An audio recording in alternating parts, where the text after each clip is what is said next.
station. This is Time Magazine. How do you hear me? And we have you loud and clear, Jonathan. Great to talk to you today. How do you hear me? Commander Kelly, great to talk with you.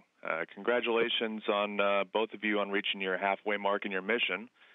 Time's really going fast for us down here, but how about you? Is it flying by or standing still? I think it's a tough question. I think it depends on how you look at it. We had 3 new crew members get up here what I would consider fairly recently. About 60 days ago. Chel, Kimia, and Oleg. And when I think back to when they got here, it seems like that amount of time has gone by quickly. However, when I think back to March and the launch, that seems like almost an eternity ago. And then with the same amount of time in front of us, I would say probably time has not gone by too quickly. And Misha will have to answer for himself.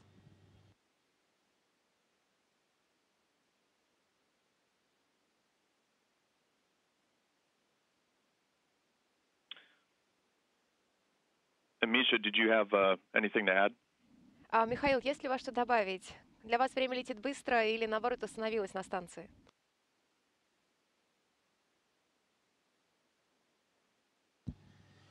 For me, time on the station like a rubber. It's much, much longer than in Earth.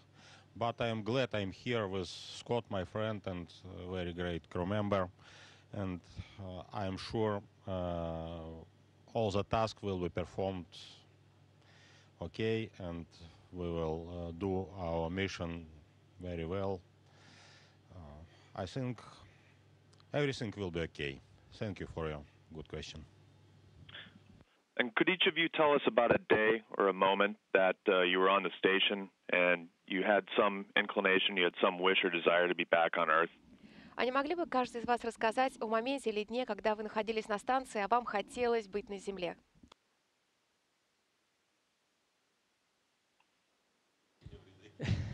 I wouldn't say there's a particular day.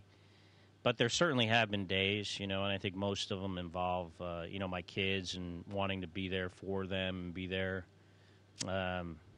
present to help them with things that they need or just to spend time with them. There are a lot of people on Earth that I think might want me there. But, in the case of your children, I think they need you there. And so there have been those moments for me.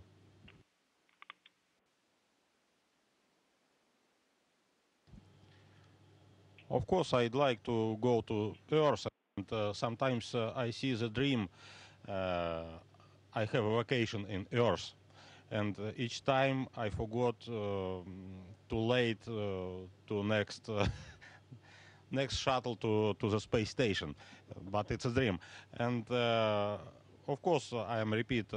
I'd like go to Earth, but exactly in scheduled time. We have to perform our mission. Perfect. And what has been the biggest challenge so far? А что было самым сложным для вас за эти 6 месяцев? Yeah, that's a tough question. The whole thing, being up here, working up here, being up here every day for the last, I don't know how many days we've been here, over 170.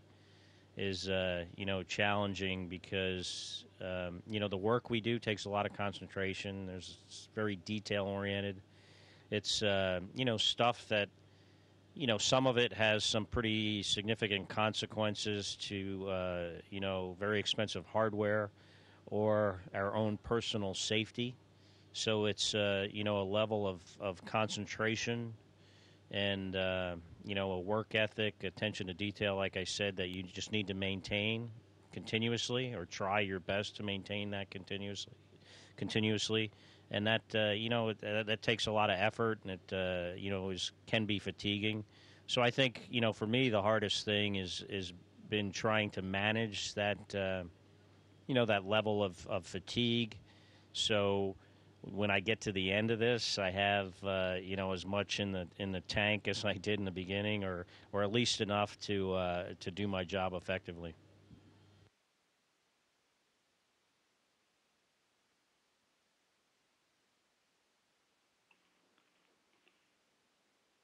Thanks, Scott. Mikhail, do you have anything to add? Михаил, хотели бы вы что-нибудь добавить? I agree with Scott. Nothing else. And I guess just to pivot slightly, what has been the most interesting moment or experience you've had up there so far? I mean, there's been some cargo delays. We had a shelter-in-place event, but you guys are living and eating and sleeping there 24/7. For you, what stands out in your mind as something very memorable? Не могли бы вы, пожалуйста, рассказать о каком-нибудь моменте, который запомнился больше всего? Это случай с кораблями посещения или тот момент, когда вы укрывались в корабле «Союз». Вы находитесь на станции 24 часа в сутки, 7 дней в неделю. Но что запомнилось больше всего? There are certainly a lot of those memorable moments. Certainly launching into space and arriving on the space station is one of them. But there have been many others. When you see new people come on board the space station, in some cases, in the case of Chel, Kimmy, and Oleg, those guys were, just on Earth a few hours ago, and two of them had never been in space before. And seeing their faces come through the hatch, it's exciting for them, and it's very exciting for us to see them and kind of experience, what they're experiencing, through their eyes, or watching them experience what Misha and I have done previously on our first flights. In my case, a pretty long time ago. So those kind of like personal experiences are memorable. But we've done a lot of activities while I've been up here, a lot of science. The rodent research activities that we did was very, very complicated. A lot of moving parts, no pun intended. The results were fantastic. There's a lot of other science. We're doing 400 different science experiments while I'm here for a year. Even this morning, we were just doing this fluid shifts experiment that uses this Russian Chibis device that puts negative pressure on our bodies to move the blood out of our heads to, possibly determine what the issues are with, effects on our vision while we're up here and other impacts that the microgravity environment has on our physiology. But we moved one of the modules while we were up here. We had a SpaceX arrive, an HTV. We had some challenges with some cargo vehicles that, although they never made it, it's certainly, I wouldn't call it a highlight, but it's definitely something that is, significant to the mission. Those are the kind of things I remember. But I think mostly it's the personal experiences. Hi, this is a question for Mikhail. Я могу сейчас переключиться на русский. Здравствуйте, Михаил Борисович. У нас вопрос. Я понимаю, что вы живете на русском модуле, и нам было бы очень интересно узнать, как это изменилось за последние 6 месяцев, как часто вы видитесь с Скоттом и с другими членами экипажа, которые живут на российском модуле. И если вы могли бы ответить по-русски, это было бы замечательно. Can you please answer in Russian? Ну, вы немножко путаете. Я живу как раз на американском модуле No 2. I'm living Overhead. on the U.S. orbital segment in No 2 overhead.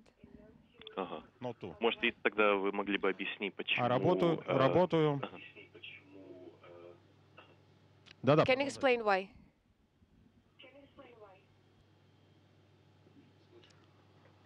Ну, потому что так решили два ЦУПа.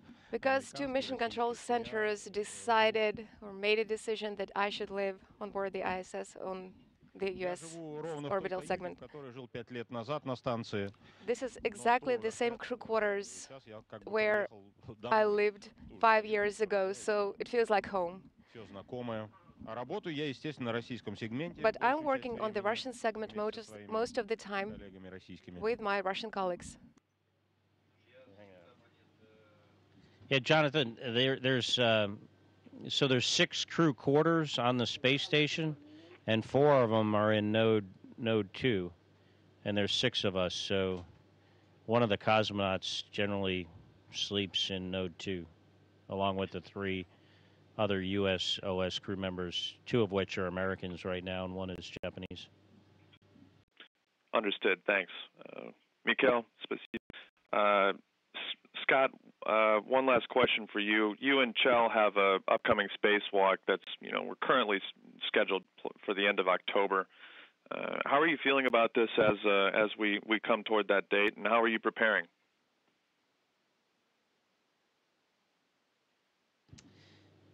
I feel really good about it. I'm excited about it. It's something I've never done before, and I think the longer you've been up here, probably the more prepared you are to go outside. I mean, just your ability to move around and understand, how you need to control your body to do various tasks, and how, the small amounts of force you use to move and position yourself and other things is, something you really get a good sense for over time. And I think it's something that'll help on a spacewalk. But also, the longer you're up here, I think your ability to speak, to think more clearly is improved over time. So, I feel pretty good about it. As far as preparing, we've got some procedures on board so far. I've looked at them, but we got a lot of work to do in front of us, and we'll be kind of buckling down and studying and preparing the suits and the other hardware here, starting pretty soon. Probably, we'll go, in full force once we get rid of HTV. Mikhail, спасибо большое. Scott, thank you for your time. Be well, and we'll be in touch. Thank you, Jonathan. Station, this is Houston ACR. Thank you. That concludes our event.